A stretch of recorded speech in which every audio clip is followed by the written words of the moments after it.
won't cut it. That's why we're here to break the grade. Hello, breakers and difference makers. I'm Josh Chernikoff, host of How I Broke That. I'm a two-time entrepreneur in the education space, and I've successfully exited both of those companies. I've experienced my fair share of breaks in my life, and I'm here to bring my signature approach to my new show, Breaking the Grade. I'm embarking on this special journey alongside my good friend and mentor, John Gamba, Director of Innovative Programs and Entrepreneur in Residence at Penn GSE. In our podcast, you'll hear from emerging business owners in the education space who are working to transform education as we know it. Tune in as we hear about industry trends, unique principles and practices, and the attempts that have and haven't worked for our grade-breaking guests. So fellow entrepreneurs and educators, what do you think? Are you ready to take a hammer to the education space and break the grade?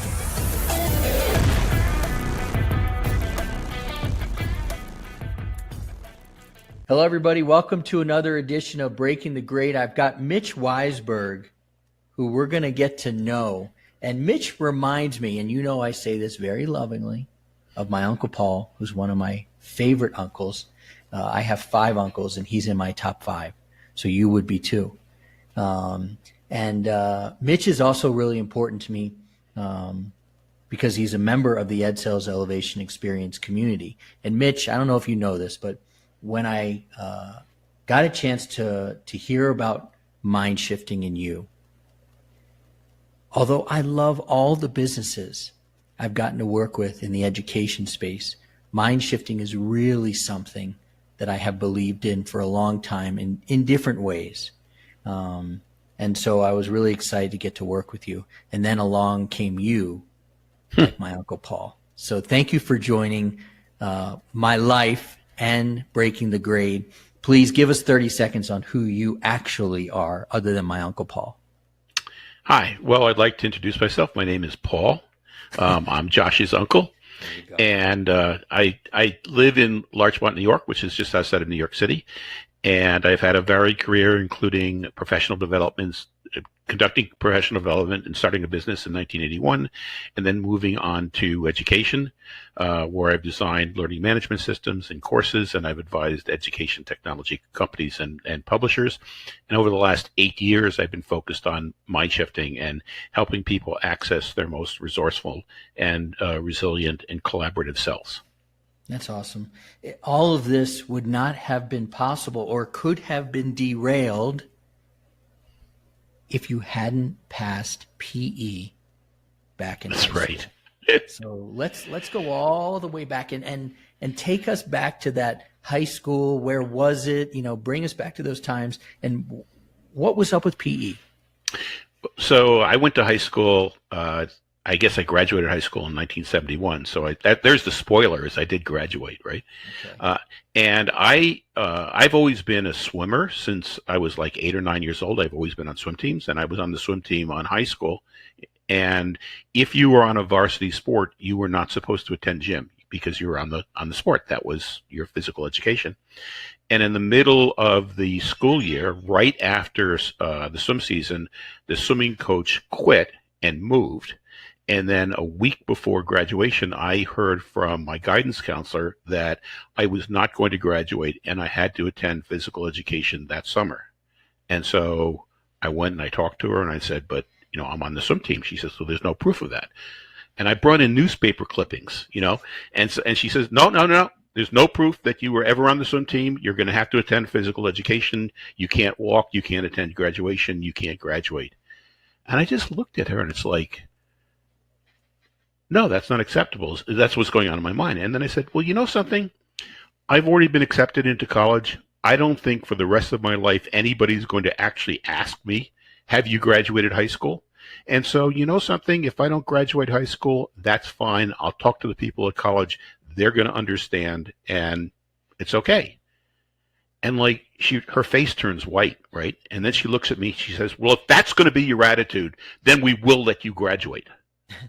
And I'm like, I'm thinking, like, so if I had been some poor kid who needed graduation in order to find a job, she would have just used her thumb and she would have pushed me down. And it just kind of that understanding of that rules are there, but rules aren't necessarily written in stone.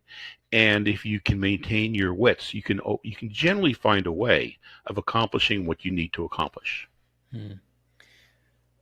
Sometimes, I've had a couple of experiences with this, it is tough to maintain your wits, especially when you're dealing with business partners. I've had two rough experiences with business partners. Some ended well, some didn't. But you had an experience with your partner, and talk about it and make me feel better about my experiences. Okay. Well, this was a business that I started in 1981. So in that business, we trained business executives how to use computers. I started it right after graduate school, and I started it. My father was involved, and he insisted that I really needed somebody with more experience, and so I acceded to him, and we brought in a partner. So it was this partner and myself who was primarily running the business. But after a couple of years, it dawned on me that this partner, even though my father had arranged for him to get paid at twice my salary, that he really wasn't doing anything. And a couple things happened that I'd rather not go into publicly, but I just knew I had to get rid of him. So I talked to a lawyer, and the lawyer basically said, what you need to do is you need to, first of all, talk to the board of directors without him, and then you need to talk to him and tell him he's being let go, but do not give any reasons. Just tell him that this is the decision and this has to take place, and then you can negotiate with him afterwards, but you have to communicate that he's being let go. So I talked to the board. They basically agreed with me. I had the meeting with him, and of course he's pressuring me, come on, I've been here for 3 years. I'm a friend of your father's. I'm this, I'm that. Didn't make any difference. We've come to the conclusion that you have to go, and he left. And then it was time for negotiate what his severance was going to be. So, being a pleaser type person, it was very uncomfortable with me, first of all, to fire him, and second of all, to negotiate. But I told him from the beginning, you know something, I want to be fair. And so we negotiated, and he held out those negotiations for 6 months. He negotiated every comma, every and, every word, every dollar. And so, I ended up reaching a figure, even though my lawyers told me just walk away, but my father was there in the background saying, this is a friend of mine.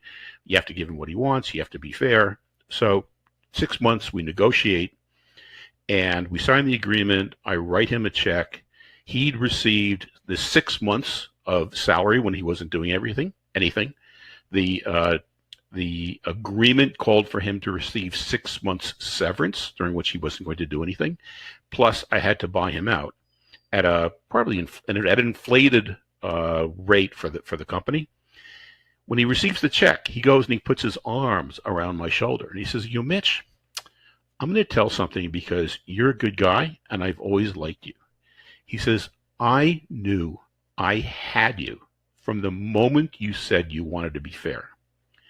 Because in all honesty, I had no intention of being fair. I was there to get every dollar I could possibly get out of you. And I did. You paid me 6 months more than you needed to. Yes, the severance was longer than it had to be. The rate that you paid for my stock is much more than the company is worth. And so I'm telling you this because I want you to learn the lesson that there are times when you're negotiating with a person where you can try to collaborate, you can try to be fair, but there are times when you're negotiating with another person and they have no interest in being fair. And if you're trying to be fair, they're going to walk all over you. So you have to come up with an understanding of how this other person is when you're in a negotiation. And for me, that was a very, very expensive lesson. But it really taught me that there's different styles of negotiating. There's different styles of dealing with conflict. And when you're in a conflict, or you're thinking that you're going to be in a conflict with another person, one of the things that you have to do is assess them. And another one of the things that you have to do is come up with what your bottom line is, so that you can stick with that and not go over that line if they're pushing you too hard. Wow. What you just said hits home for reasons that I can't bring up publicly, because I have had a similar situation, and just recent reasons, so thanks for sharing that. And do you reflect on that experience a lot, or how has it impacted you even to today? Well, it does impact me every time I'm about to go into a situation with another person, and there might be a conflict, there might be a negotiation, because I go into it hoping that we can come up with an arrangement that meets both of what we're trying to accomplish. But I also understand, that I have to make an assessment early on: is this person negotiating from the same standpoint that I am? Or are they negotiating from something that people might call an aggressive or a compete format? And if they're negotiating from that format, I can't be in a collaborative mode. I have to also first let them understand, no, you're not going to walk all over me. I'm going to hold my own. And then I have to figure out, was that enough to get them into collaboration mode? Or do I just have to stick with my guns and basically say, it's this or it's nothing? And so that's affected pretty much every negotiation that I've had since then. So you're comfortable dealing with, as we walk this backwards here, the person at the high school to say, you're not walking on me this way. You probably would do things a little differently with the business partner. Just a little bit. Just a little bit. But you're also seem to be very comfortable with taking on risk or doing things new, and you may not have a plan. When you started teaching sense making, it sounds like that was, that you and I talked, that was something new for you. So how do you talk about the when you started to teach 2-day workshops, but also talk about it how Mitch approaches something new and says, I can do this, but it's new.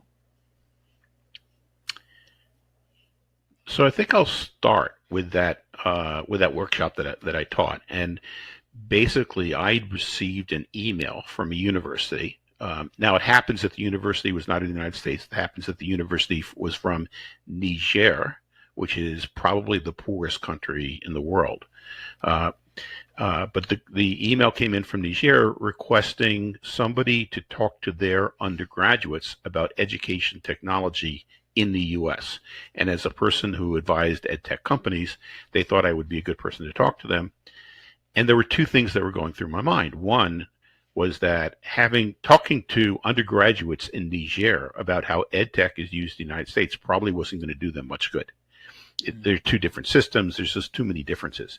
And the other thing was that, we have so many issues that we face that we are not solving, and we're going head to head. And so many people are trying to get ahead on their own, and they're just like blocking themselves out of it. Boy, if I could teach these kids how to think so that they could become successful, I'd really, really help them. And nobody teaches that. So I had those thoughts going on in my mind, and we're emailing back and forth. And basically my email was, I don't really think that EdTech in the U.S. is something that your undergraduates are going to benefit from. But if you would like, I can teach them how successful people make sense of situations and then how they act so they can be successful. And I called that sense making. And they came back and said, well, can you come over here for a semester? And I'm like, I don't think I want to go over to Niger for a whole semester, but I'll tell you what, why don't I come over and I can teach a 2-day workshop? And then they came back and said, well, why don't you teach two 2-day workshops then, so we can get everybody to go through this? So this was like June 2017, and when we agreed that I would go over there in 2018 in February, and we get off the Zoom call or whatever it was at the time, and I'm like, Mitch, you don't know how to do this. You've never taught this before. But I have this confidence that somehow or other, if there's a challenge, through myself and with people that I can talk to, and collaboration, I can build anything that I had to. So it was like, okay, you know something, I've got 5 months. How do I get started? And so the first thing I started with was I read like 5 or 6 books on different topics. And then it was like, well, you know something, I should be reading more. I ended up reading really 11 books on 7 or 8 different disciplines, from economics to, warfare, to sales, to pedagogy, to psychology, to cognitive science, all these different areas. And I felt, everybody has a take on what you have to do in order to be successful, but everybody's take is really limited to their one discipline. What if I could take all of these things and summarize them and put them into one way of thinking that I could communicate to undergraduates? And so I put that together, came up with this 2-day sense-making class, flew out to Niamey, Niger, taught the first class to 60, 70 kids, and I'm saying kids, but they're between 18 years old and say 25, and then finish up the 2-day workshop with, and that's sense making, and they stood up and cheered. Mm-hmm. And it was like, oh my gosh. And then the same thing happened with the second one. And it's like, so, my feeling was, I've now hit on something that these kids, or really young adults, understand is going to change their lives, because nobody had ever told them that just because they think something is true, that doesn't make it true.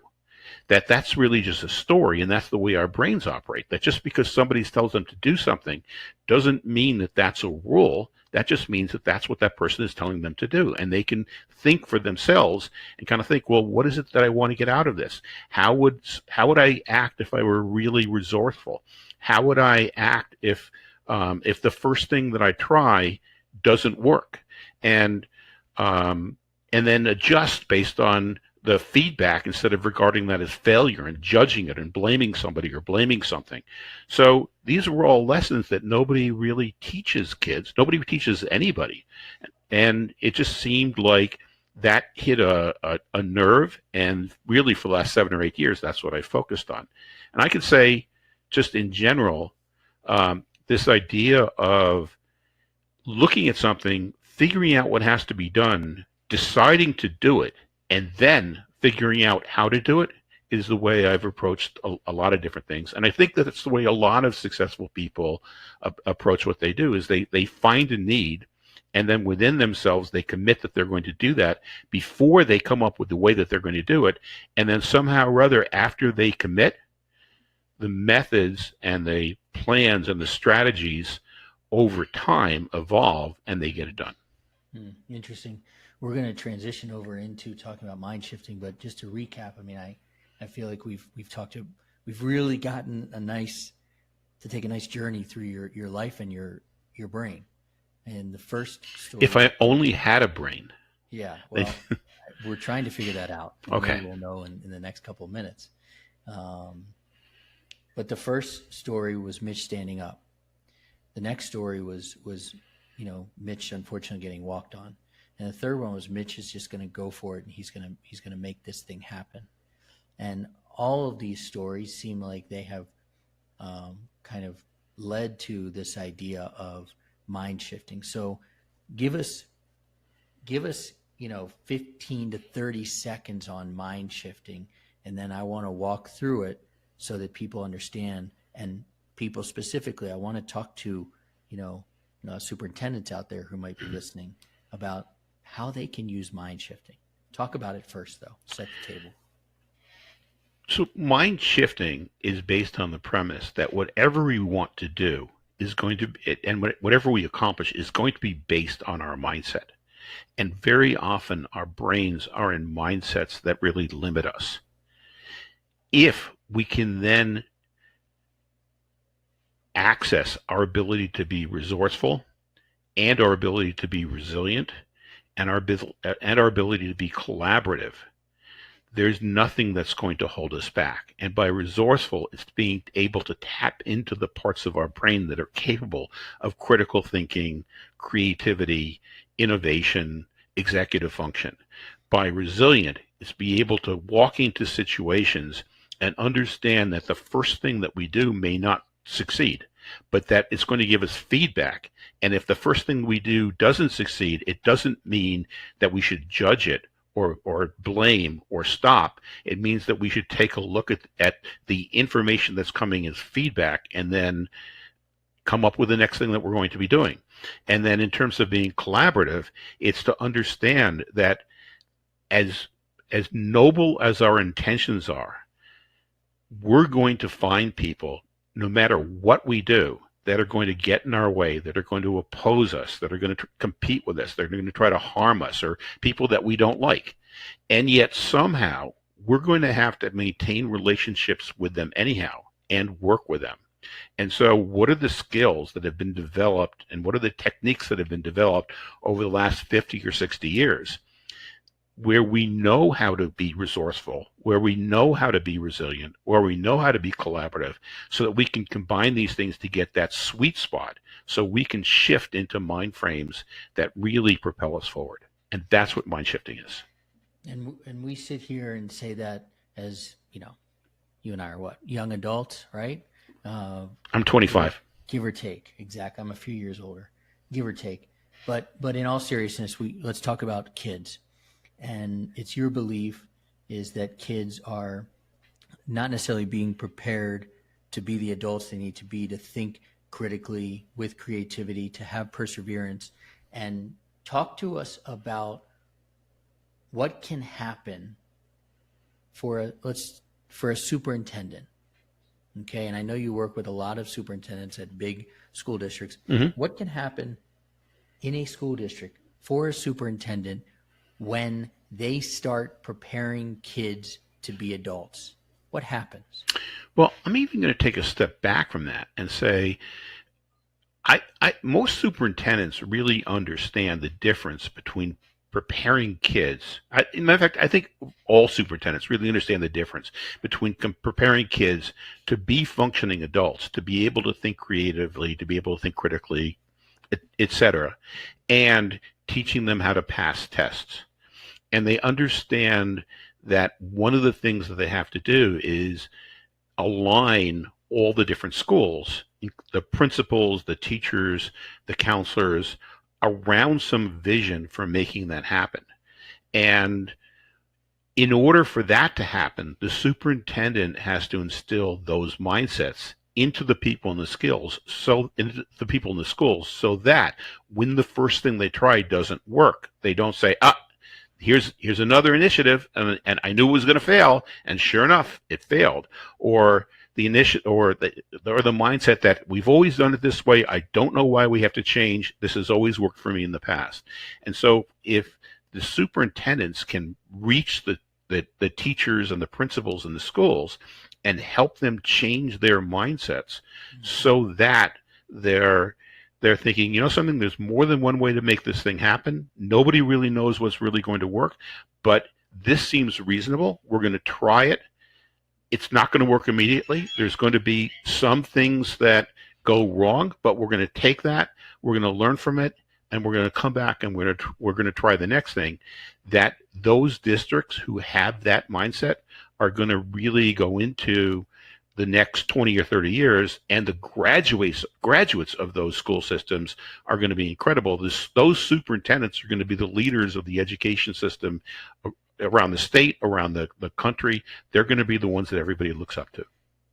In terms of superintendents then working with their principals and a little bit down the line, teachers, what are you seeing in terms of the principals and the teachers in terms of being unhappy, being a little bit anxious right now, given the quote unquote current climate?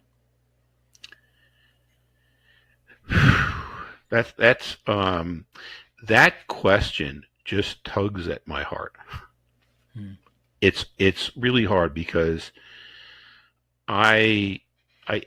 yes, I work with superintendents. I work with a lot more teachers even than superintendents, because most of the people who come in and take the classes or read the books or whatever are teachers or counselors or paras, and they're all feeling burned out.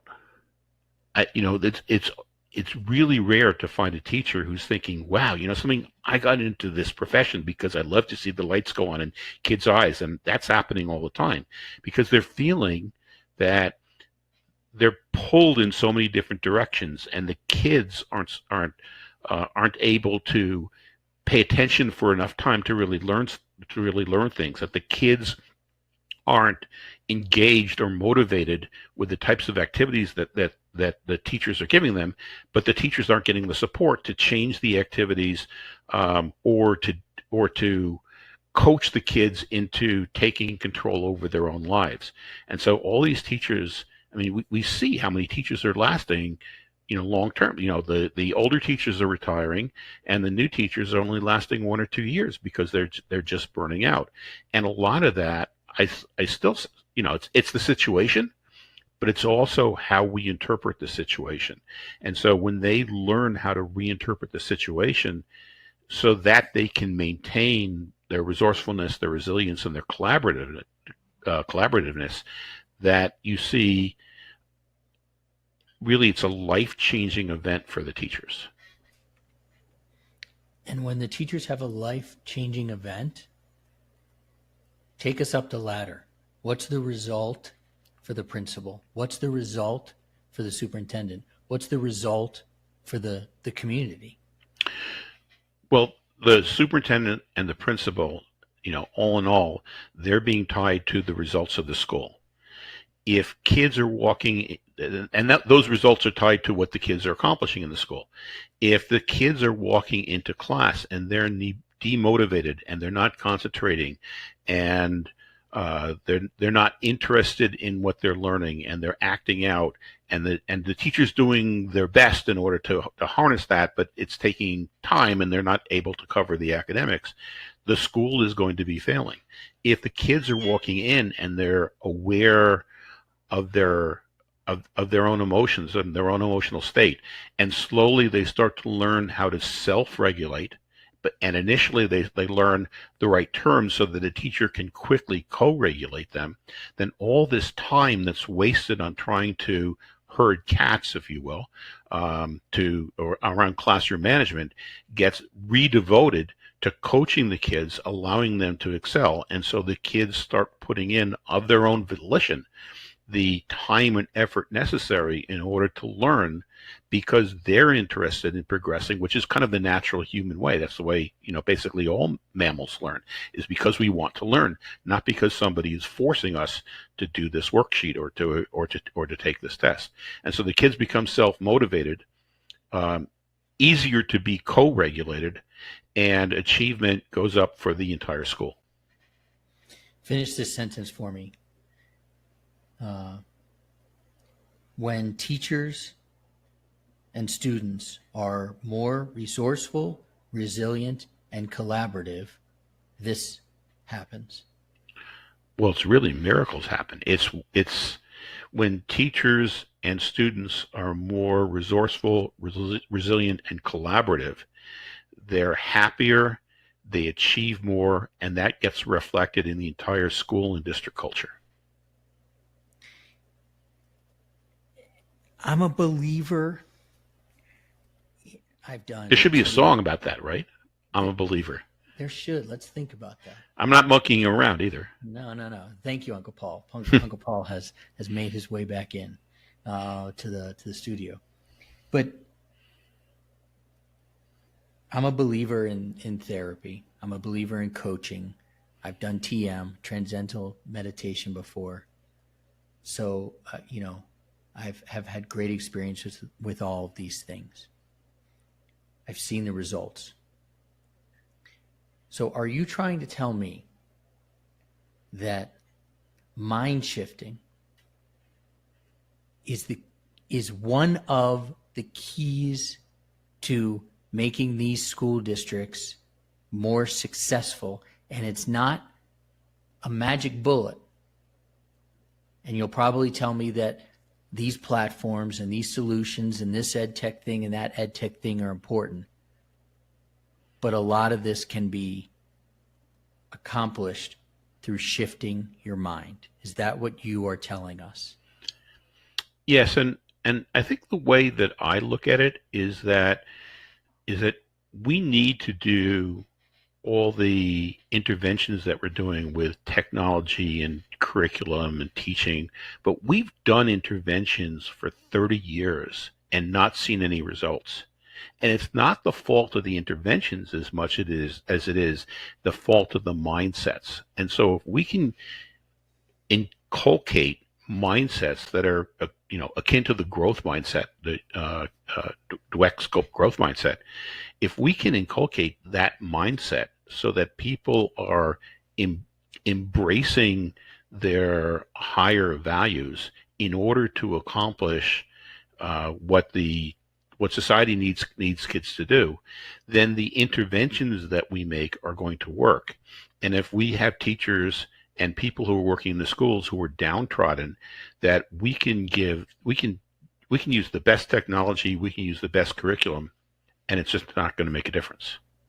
One of the things that we talked about that makes this so clear to me, and we get it to a very granular level, is walk us through how mind shifting can affect introducing new technology in a school district. How, with the right mind and attitude, can introducing new technology, which most people are not going to be able to connect the dots between those two things. Why don't you connect the dots for those two things on a very granular level?